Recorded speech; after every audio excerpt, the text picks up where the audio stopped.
Welcome to Delta Wings Aviation Academy, where we prepare you for takeoff. Hello, pilots. Welcome back to Delta Wing Aviation Academy, where we prepare you for takeoff. In today's regulation-focused lesson from our Private Pilot series, we'll continue building your foundation in the Private Pilot Airman Certification Standards, ACS. Let's move forward into another important area of aircraft regulations. Today we'll begin with Task B, Airworthiness Requirements. In this lesson, we'll focus on PA.I.B.K3b, using an Approved Minimum Equipment List, MEL. Before we begin, keep in mind that important FAA regulations and references will appear on screen throughout the video. Feel free to pause, take notes, or capture screenshots for later review. As always, we'll break everything down step by step using simple explanations, real-world pilot scenarios, checkride-focused understanding, so you can confidently apply this knowledge during training, oral exams, and real flight operations. And if you're short on time, stay with us until the end, where we'll summarize everything in a quick and easy revision format. All right, pilots, let's begin. Today's video covers the use of an Approved Minimum Equipment List, commonly known as the MEL. The information in this lesson is based on FAR 91-213, the Pilot's Handbook of Aeronautical Knowledge, PHAK, Chapter 9, Advisory Circular 91-67, FAA Guidance regarding minimum equipment requirements for operations, under FAR Part 91. All right, pilots, let's begin with the basics. A minimum equipment list, or MEL, contains specific information about instruments or equipment that may be inoperative for a particular aircraft, while still allowing the aircraft to be legally operated. An MEL is developed for a specific aircraft make and model, and often tied to a specific serial number and registration number. An MEL is only valid when the aircraft has an FAA-approved MEL and a letter of authorization on board the aircraft. Together, the MEL and letter of authorization constitute a supplemental type certificate recognized by the FAA. So what does that actually mean? It means the FAA treats the approved MEL authorization as an officially approved modification to the aircraft's operational configuration. In other words, the aircraft was originally certified with all equipment operative. The MEL authorization legally allows operation with certain equipment inoperative under approved conditions. So the MEL and LOA acts like a special FAA-approved operational modification. Now let's look at what an STC actually is. A supplemental type certificate, STC, is an FAA approval issued for a major modification or alteration made to an aircraft after the aircraft's original type design was certified. In simple terms, the aircraft was originally FAA approved in one configuration. Someone later changes or adds something significant.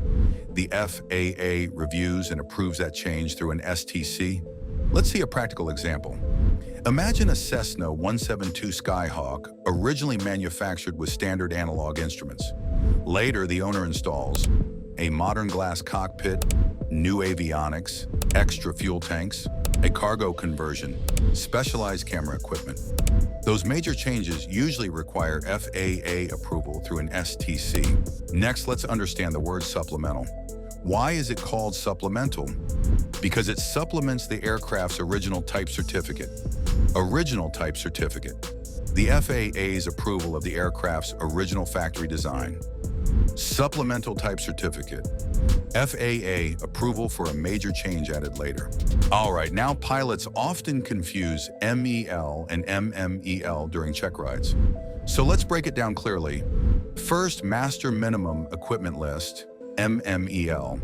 The Master Minimum Equipment List, MMEL, is developed by the aircraft manufacturer with input from operators and regulatory authorities, and it is approved by the Federal Aviation Administration, FAA in the United States, or another national aviation authority, CAA in other countries. The MMEL lists equipment that may be temporarily inoperative, while still allowing safe aircraft operation under specified conditions. Now let's move to the MEL, Minimum Equipment List, MEL. The MEL is developed from the MMEL, customized for an individual aircraft or operator, approved by the Federal Aviation Administration, FAA, in the United States or another national aviation authority, CAA, in other countries. Think of it this way. The MMEL is the master template. The MEL is the operator's approved version. MEL versus MMEL. Know the difference. Pause, take notes, or capture screenshot for review. Now let's move to small training aircraft. What about small general aviation aircraft? Many small single-engine training aircraft do not operate with an MEL or LOA. In that case, pilots must follow 14 CFR Section 91-213D. This regulation explains how pilots determine whether an aircraft can legally fly with inoperative equipment when no MEL exists. Now, this is a very important checkride topic. FAR 91-213D, equipment that cannot be deferred. Even with an MEL, some equipment can never be deferred. An MEL cannot allow operation without equipment required by the Aircraft's Type Certificate Datasheet, TCDS, Supplemental Type Certificates, STCs, Airworthiness Directives, ADs, FAR Part 91 Operating Rules, the aircraft's POH and AFM, and KOEL, or Required Operating Equipment List. So even if the MEL says something may be deferred, the aircraft still cannot fly if another regulation requires that equipment. Remember this Checkride memory aid. Many pilots remember required equipment using a tomato flames for VFR day equipment requirements under FAR 91-205 and flaps. To determine whether inoperative equipment is required for flight, these memory aids are commonly discussed during FAA oral exams. Next, let's discuss what happens after equipment is found inoperative. What must be done with inoperative equipment?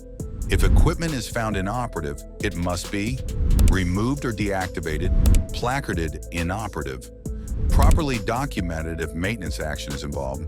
Maintenance entries must comply with 14 CFR 43.9. Now let's move to one of the most important concepts in aviation decision-making, final responsibility of the PIC.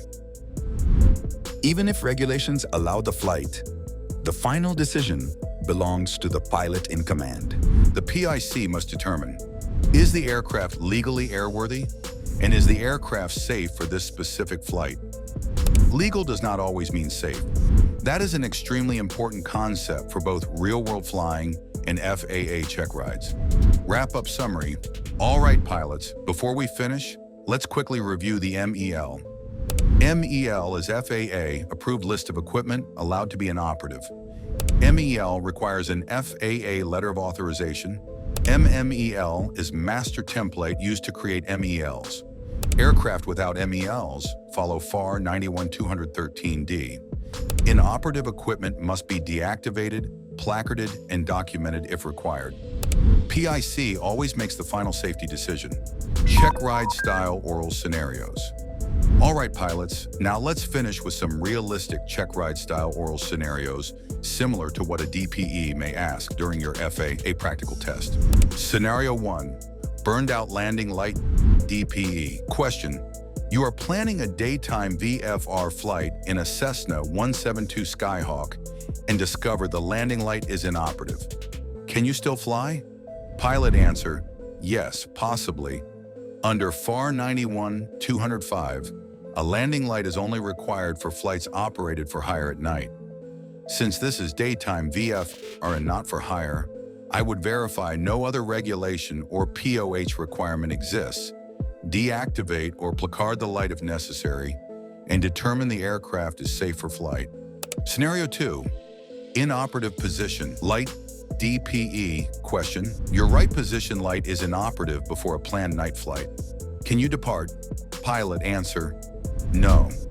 Position lights are required equipment for night operations under FR 91-205. The aircraft would not be airworthy for night flight unless repaired or properly deferred under an MEL, if applicable. Scenario 3, aircraft without an MEL. DPE. Question. Your training aircraft does not have an MEL. What regulation do you use to determine if you can fly with inoperative equipment? Pilot answer, I would use FAR 91-213D, which explains how to determine airworthiness when no MEL exists. Scenario 4, broken fuel gauge. DPE. Question. One fuel gauge is not working properly. Can you still fly? Pilot answer, no. FAR 91-205 requires a fuel gauge indicating the quantity of fuel in each tank. Since it is required equipment, the aircraft is not airworthy until repaired. Scenario 5, failed cabin light. DPE. Question. The cabin dome light is inoperative during a daytime flight. Is the aircraft airworthy? Pilot answer, possibly yes. I would check FAR 91-205, the PA.I.B.K3b ADs, and any other applicable regulations. If the light is not required, it may be deactivated and placarded inoperative. Scenario 6, GPS failure. DPE. Question. Your panel GPS fails before departure. Can you still fly? Pilot answer, it depends on the type of operation. For VFR flight using pilotage and dead reckoning, the aircraft may still be legal if no regulation requires GPS. However, for RNAV operations or IFR GPS approaches, the aircraft may not be legal for that operation. Scenario 7, MEL misunderstanding. DPE. Question. If an item appears in the MEL, does that automatically mean the flight is safe? Pilot answer, no. The MEL only determines legal minimum equipment requirements. The PIC must still determine whether the aircraft is safe for the specific flight conditions. Scenario 8, placarding requirement. DPE. Question. What must you do with equipment that has been deferred? Pilot answer, the equipment must be deactivated if required, placarded inoperative, and maintenance action documented when applicable under FAR 43.9. Scenario 9, a tomato flames. DPE. Question.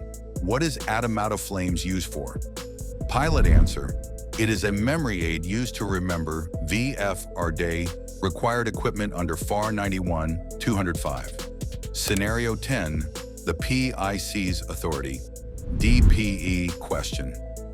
The aircraft is technically legal according to regulations, but weather conditions are poor and you are uncomfortable flying. What should you do? Pilot answer, as PIC, I have the final authority and responsibility for the safety of the flight. If I determine conditions are unsafe, I should delay or cancel the flight even if the aircraft is technically legal. Thanks for watching today's video on recent flight experience for private pilots. If this helped you, don't forget to like, subscribe, and share. Your support helps us continue creating clear, FAA accurate aviation education. Fly safe, and I'll see you in the next video.